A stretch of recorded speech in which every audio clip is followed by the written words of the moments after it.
नमस्कार। प्रस्तुत है आज का चिंतन। प्रस्तुत है परम पूज्य गुरुदेव द्वारा शांति कुंज में चल रहे नवरात्र साधना के साधकों को दिए गए उद्बोधन का महत्वपूर्ण अंश। इसमें आरंभ में ही उन्होंने स्पष्ट कर दिया था कि साधना के लिए 9 दिन पर्याप्त नहीं, यह तो जीवन भर की होती है। मित्रों, मैं आपको इस नवरात्र अनुष्ठान के बारे में बताते हुए मूलभूत आध्यात्मिक सिद्धांतों की समीक्षा कर रहा हूँ। आध्यात्म का अर्थ होता है अपने आप को सही करना, साइंस ऑफ सोल। यह आत्मा को चेताने का विज्ञान है, चमत्कारों, मैजिक व सिद्धियों का विज्ञान नहीं है। सीधा साधा सा अर्थ है अपने आपे को कैसे सही रखा जाए, यह प्रशिक्षण देने की विधा है। जब आप अपने आप को सही कर लेते हैं तो यकीन रखिए कि आपकी सभी समस्याओं का हल स्वतः हो ही जाता है। आपकी सेहत खराब रहती है ना, चलिए अध्यात्म का मर्म समझिए व देखिए आप स्वस्थ होते हैं कि नहीं। बीमारियों से हमने एक बार पूछा, क्यों बहन जी आप मारी मारी फिरती हैं, चाहे जिस पर हमला कर देती हैं, चाहे जिसको बीमार कर देती हैं, ये क्या बात है। बीमारियों ने कहा, जो हमें बुलाता है हम उसके पास जाती हैं। मनुष्य अपने असंयम द्वारा हमेशा हमें आवाज़ देता रहता है, बुलाता रहता है, तो हम उसी के साथ बनी रहती हैं। बीमारी कभी कबूतर के पास नहीं जाती, बंदर के पास नहीं जाती, सिर्फ आपके पास आती है। क्यों? क्योंकि आप बुलाते हैं। आप दैवी प्रकोपों को बुलाएंगे तो वे आएंगे, व आप सौभाग्य को बुलाएंगे तो वे आएंगे। जीव ऐसी है जिसने आपकी सेहत को खा लिया, आपके खून को खा लिया, मांस को खा लिया। कौन जिम्मेदार है? जीवाणु, वातावरण? नहीं, आप स्वयं व आपकी यह जीव। यदि आप इसे काबू में कर सकें तो मैं बीमारियों की ओर से मुख्तारनामा लिखने को तैयार हूँ कि आपको कभी बीमारी नहीं होने वाली। आहार संयम के साथ आपको विचारों का संयम रखना आना चाहिए। आपको ब्रह्मचर्य से रहना चाहिए। गायत्री माता का फोटो आपने रखा अपने सामने व उसी की आरती रोज करते हैं। क्यों? कभी सोचा आपने? बताइए इस चित्र व मूर्ति को देखकर कि इसकी उम्र कितनी होनी चाहिए। वह तो उठती उम्र की जवान षोडशी दिखती है। आपका ख्याल ठीक है, यह हमने जानबूझकर बनाई है। गायत्री माता की असली उम्र की आप कल्पना भी नहीं कर सकते। सृष्टि जितनी पुरानी है उससे भी कहीं अधिक आयु की यह गायत्री माता है। फिर 16 साल की यह सुंदर नए नक्शों वाली युवती क्यों बनाई? हम आपकी दृष्टि बदलना चाहते हैं।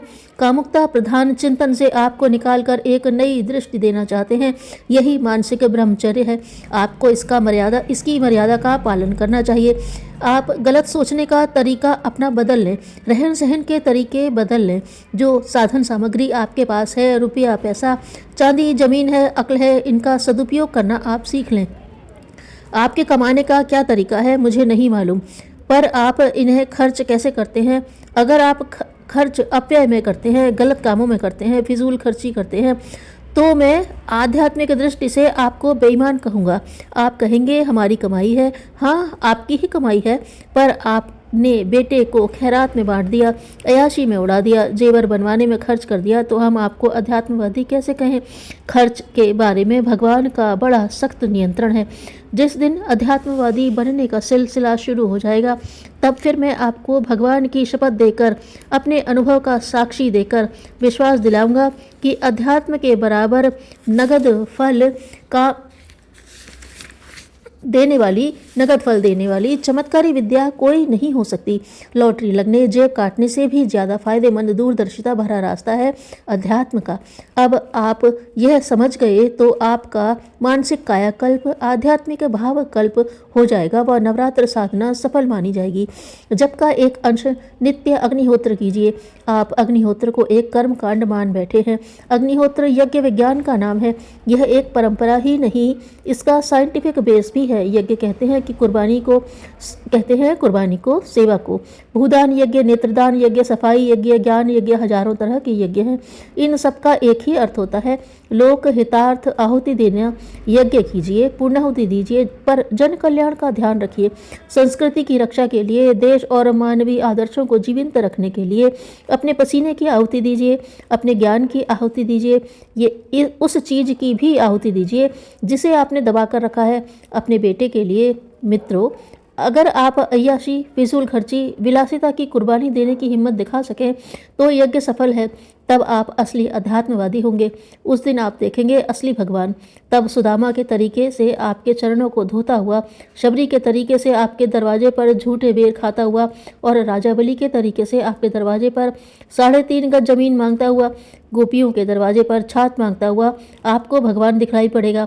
आइए, भगवान ने आपको बुलाया है। जेब खाली कीजिए, बीज के तरीके से गलिए और दरख्त की तरह फलिए।